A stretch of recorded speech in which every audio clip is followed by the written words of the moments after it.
Hello and welcome once again to the SCO special transmission. I'm Sana Maqbool and we'll be here to talk about the very historic and important SCO Summit that concluded earlier today with the Heads of Government's Council meeting chaired by the Prime Minister and of course the participation of various member states, including Prime Ministers of many countries and of course representatives of others. And we also saw a joint declaration coming out of this forum signed by more than 10 countries, and this is important not only for today and for what Pakistan has achieved, but also in terms of the future and the potential it holds for regional trade and cooperation. That is, of course, the vision of the Prime Minister of Pakistan as well. And he spoke about this in his address earlier today, where he emphasized the need for a sustainable future and for all the member states to work together towards this collective goal. He also, of course, emphasized other important aspects relating to economy, security dimensions in the region, of course, with the issue of Afghanistan and the very important issue of the ongoing genocide in Palestine and Gaza, and of course in the ways in which we can move beyond the bilateral engagements of the member states and work together towards this multilateral platform and make sure that it is a success. And this is of course something that Pakistan has put forward as the chair and has put forward this in terms of making sure that this framework is something that is eventually realized. And of course now we have to see what sort of aspects and steps will result out of this very important summit and what sort of ways forward exist in terms of making these discussions a reality. So that is going to be our focus in the discussion today. For this, of course, I've been joined in the studios by senior analyst Farrukh Pitafi and Raja Faisal. We've also been joined online by our guest, former ambassador Mr. G.R. Baluch, and senior analyst Brigadier retired Mr. Nawaz. Thank you very much, gentlemen, for joining us today in this very special transmission. And Ambassador Saab, I'm going to start with you and your take and your perspective on the entire SCO Summit as a whole, in how Pakistan has been able to host it. And of course, you've been part of the diplomatic community. You've seen many such summits in the past as well. And so I want your perspective on how successful and efficient today's summit was, and also in terms of the joint declaration that has come forward and how important and integral do you think that is, and whether or not it covers all the major aspects of the kind of sustainable future that we're looking for collectively as part of the member states. Thank you, Sana. I think it's a great privilege for Pakistan. The entire Pakistani nation is happy that Pakistan's name, Pakistan's platform is being used for what I call the future platform on which the 21st century, which is to be the century of Asia, would have come up with concrete proposals. And they have actually. If you look at the joint declaration, it encompasses all those big strategic initiatives which are required by the rest of the world, but I think more importantly by the world, in the countries in Asia, if they have to really compete and become world economies. So, and I think we have been talking about the size, the strategic importance, but I think I like to just concentrate on first of all, the atmospheric which was created because of the summit. It's kind of it's supposed to be everywhere it happens, but kind of a festivity. Islamabad was decorated, and most importantly, and in fact I said it in your, I think, program or somewhere, that Pakistan is we have a tradition of being great hosts. So I'm so happy that each one of the guests which came in, they had very warm feelings for the way they were hosted here, the way they were treated. The media was happy, the diplomatic corps was happy. So I think it's a great movement for Pakistan, not only emotionally, not only socially, but it is because we got an opportunity for diplomatic engagement with regional world powers, that is China, Russia, and Central Asian states. And also, we got an opportunity to also talk to and kind of initiate a dialogue with India. It was very good to see the two foreign ministers sitting together on the dinner table. So when they sit, they definitely talk about politics. So I think we have come out of that period of of kind of too much of self-criticism, too much of being engaged with what was happening at home, and kind of uh, try to even reinforce the perception that Pakistan was really being diplomatically isolated.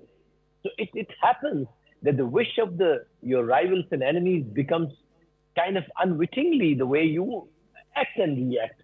So I think it is a very, very clear message to the world that Pakistan remains strategically important, diplomatically and politically active, and as relevant as it could be. And it has that natural, inherent geostrategic location, and which we know how to leverage. We have, mashallah, very intelligent people around who are handling our foreign policy. I'm referring to our Ministry of Foreign Affairs and, of course, the leadership.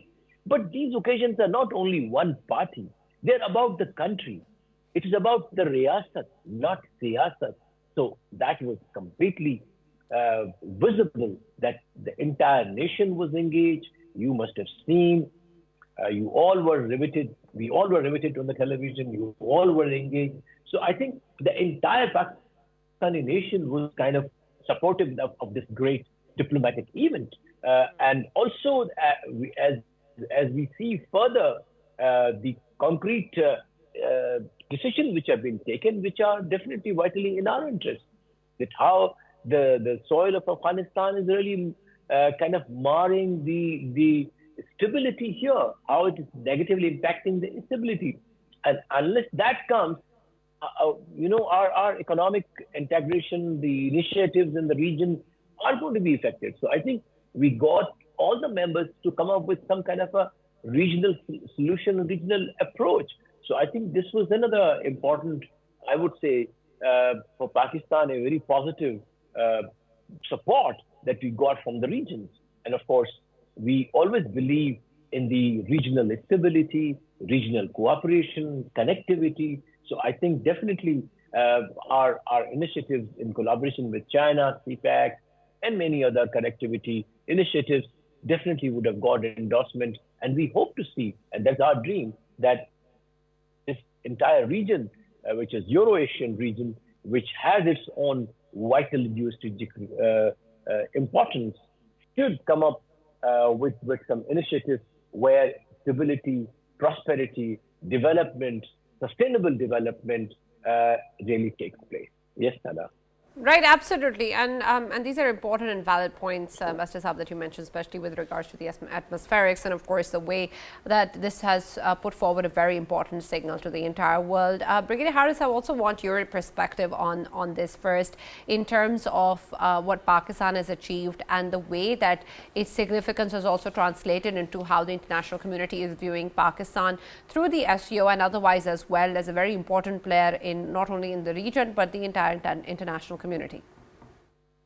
Sana, actually, it was a very successful conference. I must appreciate all the efforts, and particularly credit goes to the government of Pakistan, Ministry of Foreign Affairs, and they did a splendid job. And also, I think that I like the speech of address of Pakistan Prime Minister, and the way it was a very balanced speech. And particularly, he was very courageous to say about problems in Afghanistan, Gaza, and other related issues Pakistan is facing, particularly about terrorism. And that was the main focus, and it's a very, very important issue, particularly when he said the world community, particularly SCO countries, must support Afghanistan to come up with their issues which they are at present they're facing. Along with that, also the terrorism, that how that can be eliminated, because that is the main concern for Pakistan. Pakistan could not blame India because that's not the right forum. But inadvertently, that meant what all is being done. And along with that, of course, he talked about interconnectivity. That's the most important thing. You see, when you want to have Gwadar port operationalized, CPEC coming up well, means you need to have a connectivity. And that the linchpin or a pivot is Afghanistan. If Afghanistan is troublesome, that means we will not have connectivity through Central Asia, Afghanistan, and then Balochistan, and then Gwadar port. Or if Afghanistan is peaceful, I think the whole problem is solved. And I think it can be the economic jump of point if Afghanistan is stable. And that is what I was even expecting that maybe in a joint statement, there might be a one thing coming up that we must have a joint security mechanism in a way to ensure any terrorism coming in this region or creating problem for collectivity, then the all But nation what must get about the together and existing resolve this structure? issue. What about the existing structure, Brigadier Haris, the regional anti-terrorism structure as part of the SCO? We do have that. We do have, but then you see, it need to be further elaborated and to be further more effective. We need to, because this head of security people, I would always suggest they must meet at least quarterly or 6 monthly to review what all is lacking, what all we wanted to do it, and why we could not achieve those targets which we had set forth. But I think Prime Minister was very, very focused, and then about Gaza he spoke very clearly. That's two-state theory he talked about. And along with that, then of course, when the speeches came out, and if you want, I can touch about the Jaishankar, what yes, the way he spoke, and he was using, I would say, diplomatic posturing. In that context, he blamed Pakistan, but not naming. And I think that was very, very unfair, the way he spoke. Particularly, he was talking about the three evils, and that is, I would say, terrorism, extremism, and separatism. And all three things are being done by India. I mean, they are openly supporting Balochistan says insurgency, BLA, BLF, Majid Brigade, and they say we want, God forbid, to separate Balochistan from Pakistan. Then Gulbhushan Jadeh, for example, they're doing terrorism, and now they are global terrorists. You see what happened in Canada? The six uh, diplomats, including their high commissioner, have been kicked out from Toronto, and then they're not even feeling embarrassed. Then, of course, USA also, I think, their delegation has gone there and for inquiry because Americans have blamed that they wanted to kill one Sikh leader. And along with they killed 20 Kashmiris in Pakistan. So they are actually now global terrorism. They are gone beyond regional terrorist activities. So that, and they didn't feel embarrassed, and they were blaming Pakistan that we are doing something in Kashmir. Then, of course, they were linking about, they were not talking about their own international challenges. Kashmir is an international challenge. There is no doubt about it. What is Manipur is happening. Then global terrorism, I told you. All these things have been linked, and they blame Pakistan, but Pakistan has gone for growth. We want CPEC to be completed for the entire region. Because just imagine if CPEC is operationalized, see how much we have economic prosperity and how much we can generate economy. Central Asia is rich and full of natural resources. And Pakistan is desperately in need of gas, electricity, petrol, whatever it is. And we are stuck because, and TAPI is already stuck. We know what is happening with TAPI. That is still stuck up because of Afghanistan issues. So that is why I feel in this particular conference and in forthcoming also, the issue should be that Afghanistan has to be peaceful. What all means they have to utilize. And the main players are China and Russia. If they put pressure on Afghanistan, they support Afghan interim government, they intend to have a politically inclusive government, ethnic balanced government comprising ethnic Tajiks, Uzbeks, Hazaras, Pashtuns. I think then it can be resolved along with this terrorist. All the terrorist organizations are home over there. They get in training, and Indian embassy be used to coordinate all these things for Pakistan. So these are the related issue. I think they need to be resolved. And along with it, they were blaming also that Pakistan has shown territorial integrity because we want to go CPEC through Gilgit-Baltistan, so they have objection on that also. These are the things I think. Overall, if I say it was an excellent SEO and everybody appreciated arrangements, then of course Right. Ambient and of course all lunches. I think I'm very happy, but I still have objection about Indian the foreign minister who was really very, very anti-Pakistan. And I know Right. his attitude towards Pakistan. Right, absolutely. And I want to explore that further, and I want Ambassador Saab's perspective on that as well. Ambassador Saab, what did you think about this particular statement? What did you feel about the statements? Because, of course, there may have been, as Brigadier Harris is saying, things said that were not really said. But would you be taking that perspective? Do you think that the calls for self-accountability and the calls for issues with regards to terrorism and others that the Foreign Minister actually emphasized can actually be taken in different light too? Yeah, I think we have to look at SCO and the Indian participation from different perspectives. There's a different dynamics when it comes to India-Pakistan, when it comes to India's behavior, especially under BJP. That is another kind of complexity of the Indian foreign policy, the way they are conducting and how they have kind of weaponized some issues abroad. But as far as Indian foreign ministers coming to Pakistan, attend the SCO, I think we should take more benign, if you will, perspective on that. Because if SCO has to really emerge, there is no, I mean, we cannot deny, let's be realistic, we cannot deny India a seat or a berth at SCO. If that be the case, at least we should give them a benefit of doubt that they want to benefit, number one.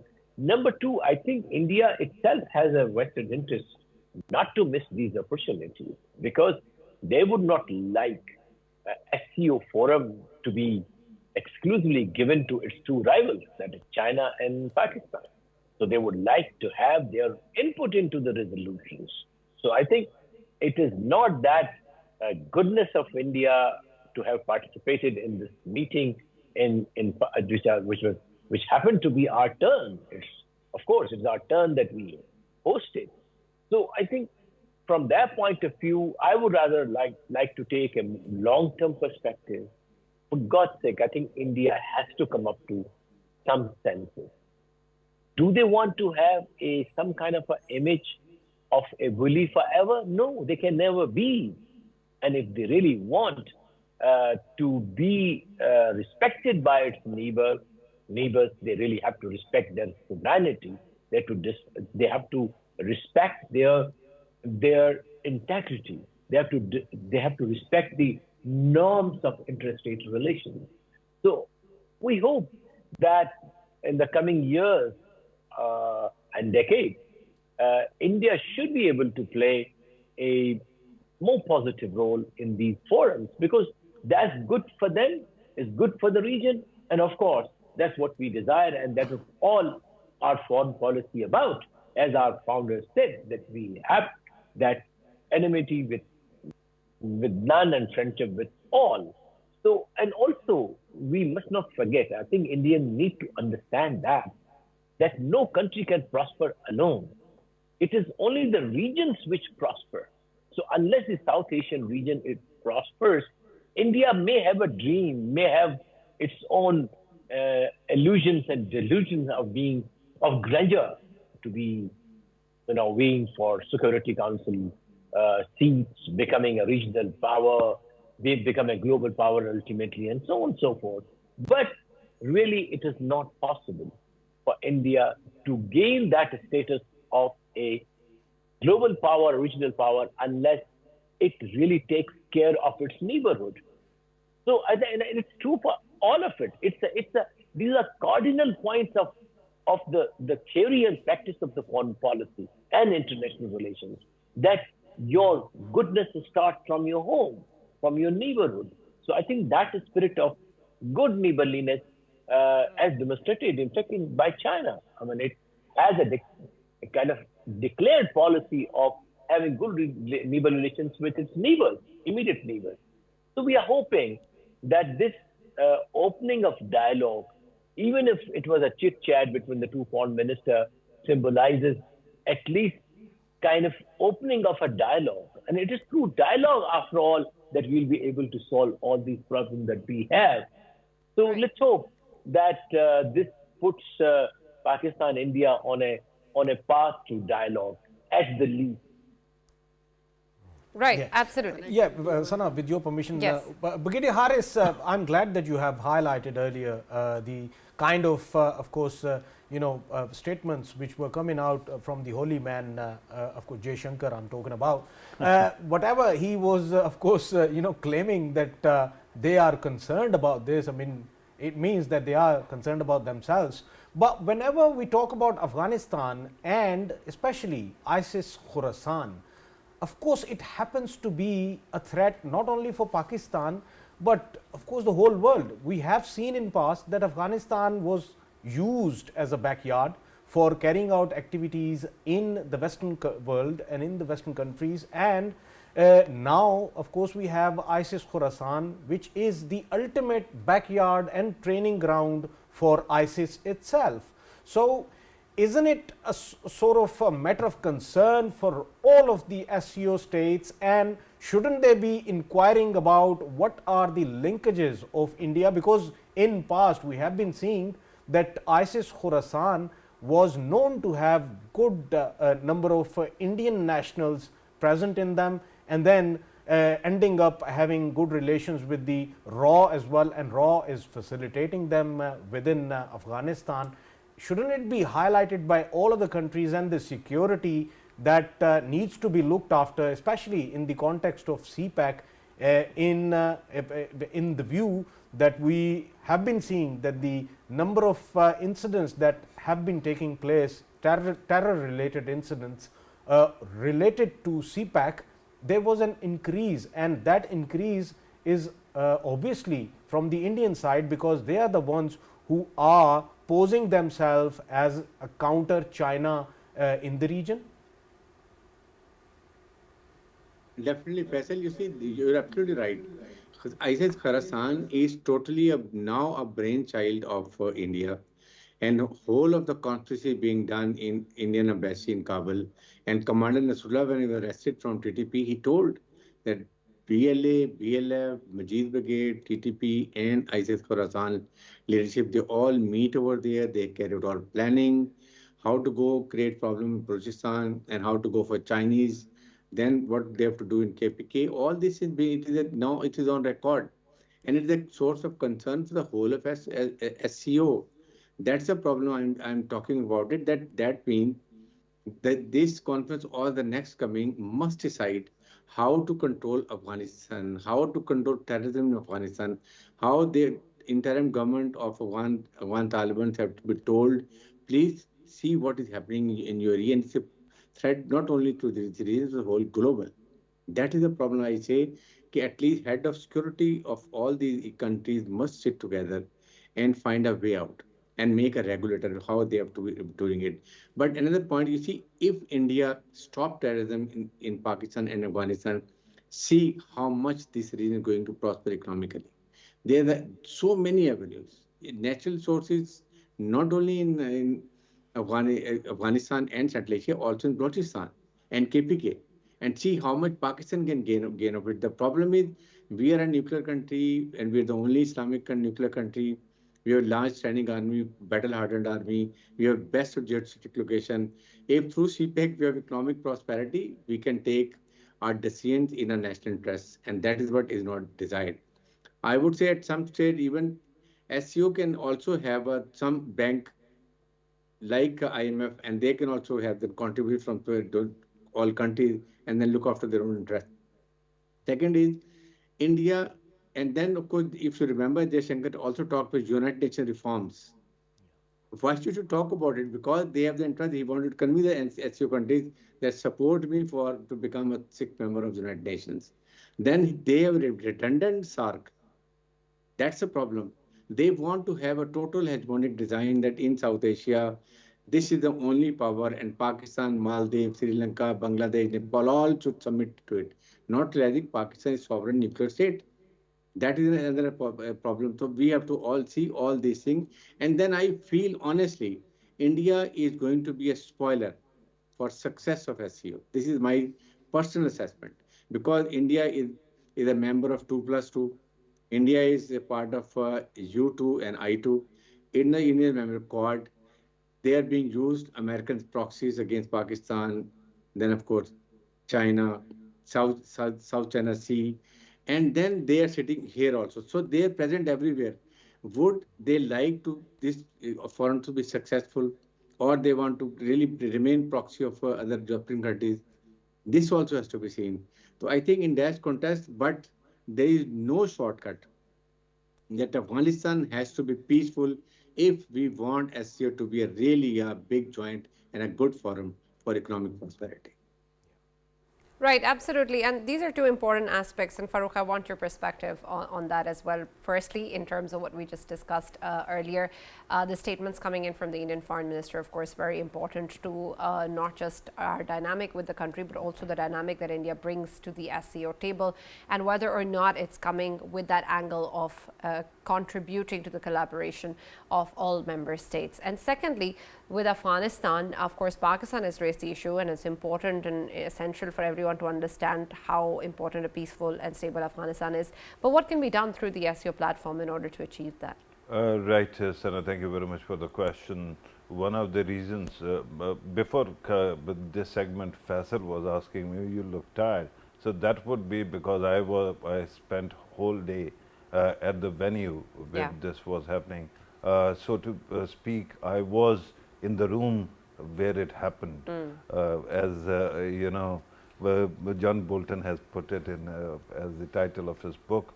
So I saw the optimism there, and I saw the Shanghai spirit on display, right?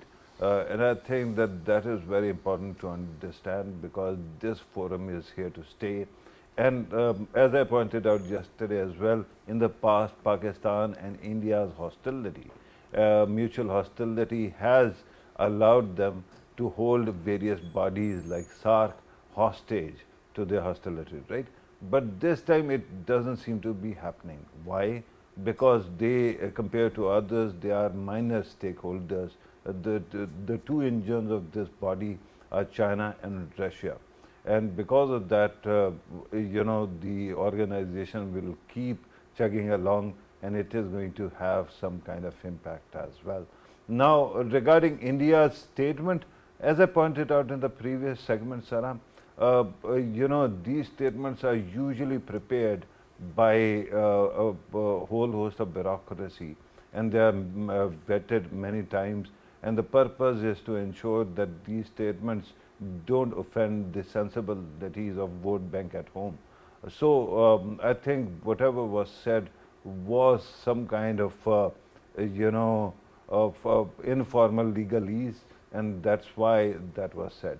I saw the statements actually coming, tweet and body language from the Indian External Affairs Minister, and I thought that I haven't seen him this cordial throughout his career. I've been following his career since he was, you know, a joint secretary in the Ministry of Foreign Affairs. So this time I thought that there was something that was shifting, and I welcomed that. Of course, there are things that I can keep on saying about India regarding extremism. You know, I have never been a fan of the kind of extremism or intolerance that has spread there. Regarding their stance on terrorism, if you, and this is my complaint as well, when you look at the whole body of literature on terrorism, you will see that Indian voices seem to be dominating South Asian discourses. And the biggest problem is that they keep on talking about fossils from history, this Jamaat, that Dawa, right? They are hardly relevant. Reminds me of my experience with my two daughters. When my younger daughter was born, she had congenital pneumonia. Yeah. So we had to actually pay a lot of attention, because the poor thing was going through a lot of physical treatments. And the elder one would actually just point out, Tota, Tota, see, I'm hurt here, right? India's losses to terrorism can be actually, if you put them together, it can be adjusted on a spoon. Compared to that, Pakistan has lost 80,000 and counting souls to terrorism. I think it is time to get real, and I hope that India and Pakistan can get over this obsession or the other side, and we can work together. And regarding Afghanistan, Sana, I mean, I'm astounded that throughout past 10 years, whatever points I've been making about Afghanistan or India, they are now actually validated. And I seem to have to actually disagree with certain things, right? Today, at SCO, there was an Afghanistan-shaped hole because Afghanistan is an observer at SCO. And if you notice, all the members are all the neighbors of Afghanistan, but Afghanistan wasn't there. And that is because there is an extremist government. If we are going to call out Indian government, then let us also call out Afghanistan's government as well. It is not any less extreme when it comes to their religiosity. So with both these sides, of course, we can keep on going for smaller units like TTP, or for that matter, this ISKP. But the fact is that the whole tree, which is the Taliban government, is an extremist produced. So that is going to have an impact elsewhere as well. I hope we come together and find a mechanism to ensure that all these concerns are taken care of. But the problem is, Sana, both these extremisms in India's and Afghanistan, they are not new news now. They're old news. And at that time when these were happening, I was there shouting atop my voice, don't let it happen. If these people take over, then things will be redefined and they are going to be hostile. In India, it has been 11 years since this government came to power. In Afghanistan, at least 2 or 3 years, right? With that kind of state of affairs, now there's no reset button. So it is what it is, and you have to work with whatever you're given. I'm glad that my government is cognizant of all these concerns, and they are trying to find the best solution possible. Of course, I can, once again, keep on going, and I can indulge in some trash talk regarding India as well. But my point is that I just have, this high from this event, where India has also been a positive presence, more or less. So I'm going to celebrate that, and I'm hoping then that in coming days, as we focus on the good side, it grows, and the bad side shrivels up and dies. Absolutely, and I'm really glad to hear this hopeful note from you, and thank you very much for being here with us at this hour as well, when you've been up from since morning, and been part of this particular summit. It's of course important to have that real-time perspective also. I want to take Ambassador Saab on what has been discussed on Afghanistan. While of course Pakistan is of course cognizant of the issues, is unfortunately the victim of a lot of safe havens that are also existing within Afghanistan, and has been calling this out to the Afghan Taliban regime for quite some time. There is also the fact that this was something that the Prime Minister highlighted at the forum of the SCO. And so while Pakistan definitely is somebody who's facing all of this, what is it in terms of your perspective that will make it more relevant for the region as well, for countries like Russia and China and others who are part of the SCO, that will be able to also see and understand the importance of a peaceful and stable Afghanistan? And essentially, do they realize or understand the perspective that Pakistan is sharing and bringing to the forefront? Are they also aware of the potential damage and threat that exists to their own countries? Yeah, and Ambassador Baluch, if you can allow me as well, I just want to add in, what is the issue with Afghan government, Taliban government right now? Because when we see, SCO countries, especially China, in the calamities, they are extending help to Afghanistan, and Pakistan is extending help to Afghanistan. But when it comes to these kind of forums, SCO forums, important forums taking place in Pakistan, and they are absent here, why is it so? First of all, I think we have to redefine Afghanistan. Afghanistan is in a historical, I would call it historical ambiguity about itself. let's not forget that Afghanistan is also, like all other countries in the region, very historical, has a culture, has its own system. But unfortunately, because of what happened after the Soviet invasion, countered by US intervention, and of course, the rest of history that we know of terrorism and 9/11 and so on and so forth. So actually, the that that society is broken down. Its value system no more exists. And unfortunately, have been, and this nation, which is unfortunate, and I really feel sad about their families because they are our faith brothers, they are our neighbors, that they have been in a state of war for the last now 50 years. So a nation which is physically at a state of war or emotionally and mentally at a state of war, it is hard to expect very rational things, very normal things. And especially the Taliban, who have known only the warfare. They have known only either infighting or ambushes, IEDs. Governance is entirely a new science for them. To expect that they will learn it overnight, no. Year, 2 years, no. It will take many, many years. So that they understand the concept of participatory governance, when they understand the gender equality. These are alien thoughts and alien concepts for them. So now, that being the case, what can be done? What has to be done? I think Pakistan alone, Russia alone, China alone, or Central Asia alone cannot tackle this issue. In my view, there has to be a regional blueprint to see how Afghanistan can be persuaded to grow out of this war, state of war as a nation, and start living a normal life as a state, as a society.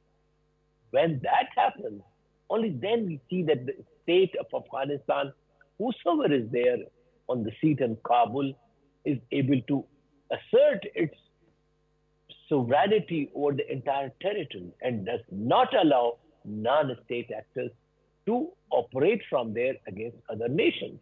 Because also about the understanding that they probably do not understand that how non-state actor is undermining their own sovereignty, how it is compromising their own security, how it is compromising and in fact destroying their possibilities of development. So that realization will only come through.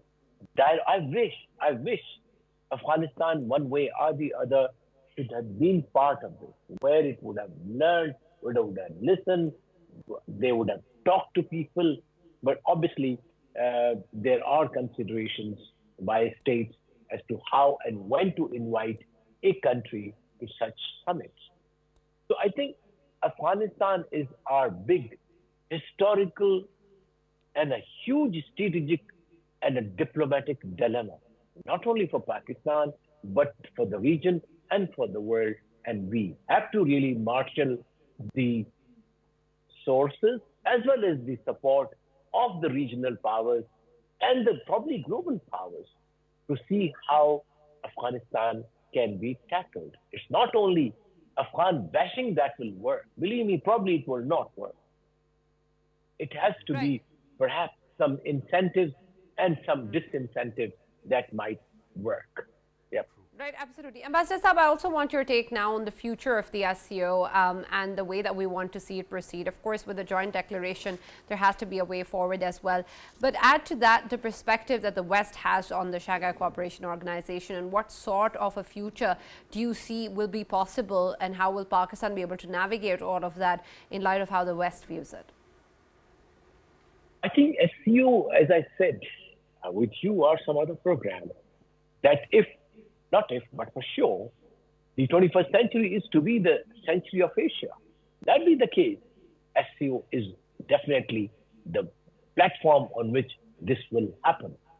If that happens, the logic says that Pakistan will be an important actor. Why?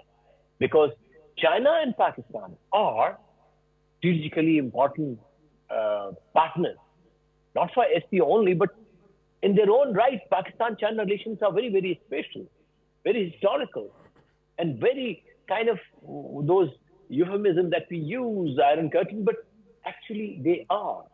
They literally are.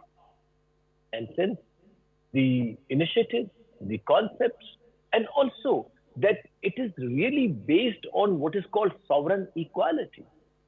It is, all the decisions are taken with consensus. Kyrgyzstan is as important as China, as Russia, as India, Pakistan, and so on and so forth. That being the case, I think this is where SCO will differ from other regional organizations. So I don't know, maybe if we see that tomorrow SCO and UN, they harmonize their efforts for the climate change, for the sustainable development, for many other humanitarian issues and interventions that UN does, would probably one day we see it's not only in the regional context, not only in the bilateral context, but I see it as a global player.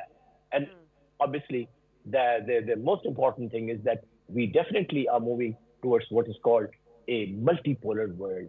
So SCO would be a great forum where we see this concept of multipolarism really shaping up.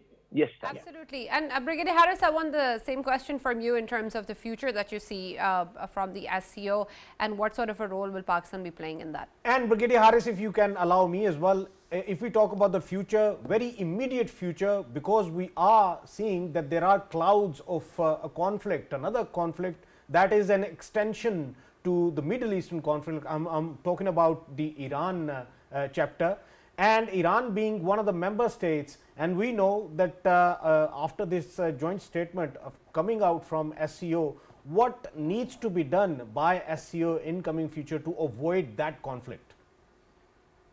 Actually, the first important thing is that definitely SCO has a future. The only thing is we work out a proper strategy, and of course, Russia and China understand the importance of this region because they have 4 nuclear powers, 40% world population, 25% world economy, and so many things are there in positive direction. The only thing is how we want to move forward. And the common enemy in this SCO is the terrorism. If we control terrorism and we give a secure, friendly business environments, I think this region within 5 years can go really very, very high. And this is what the West and American feel and threaten from SCO. That is another problem. They feel one day we can have a SCO bank, it can fund to this region, and we can get out of the control of IMF, World Bank, number one. Then, of course, what talk about Iran is definitely this SCO must support it. You cannot have a unilateral sanctions on one country, and which can feed a lot of economic support to this region. It's a gas and rich country and petrol rich country. These are the 2 things. And Pakistan is most suffering. Our gas pipeline is already there installed on their border, and yet Americans pose sanctions. They don't allow. They openly say the Pakistan know what is our opinion about giving gas line to the interior Pakistan, because they feel nobody wants Pakistan to economic prosperity. Trust me, being a nuclear Islamic country, and we are the only one, these things are creating problem for us. Right. That Absolutely. is one thing. Absolutely, that is very important and essential, and we really hope to achieve that in the future as well through the SCO and of course our position in the region. Thank you very much, Ambassador G.R. Baluch and Brigadier Harris Nawaz, for joining us and being a part of this discussion and this very important transmission. Thank you, Farrukh, and thank you, Faisal, for being part of this transmission as well, and of course in terms of bringing forward with the real perspectives from the ground and sharing with us your insights about the future. Of course, we hope that this is not the end of the very historic summit that Pakistan hosted. It is only the beginning of a framework that we envision for future collaboration and a collective future, and Pakistan will definitely be at the forefront of that. That's all that we have from this special transmission. We'll now see you tomorrow.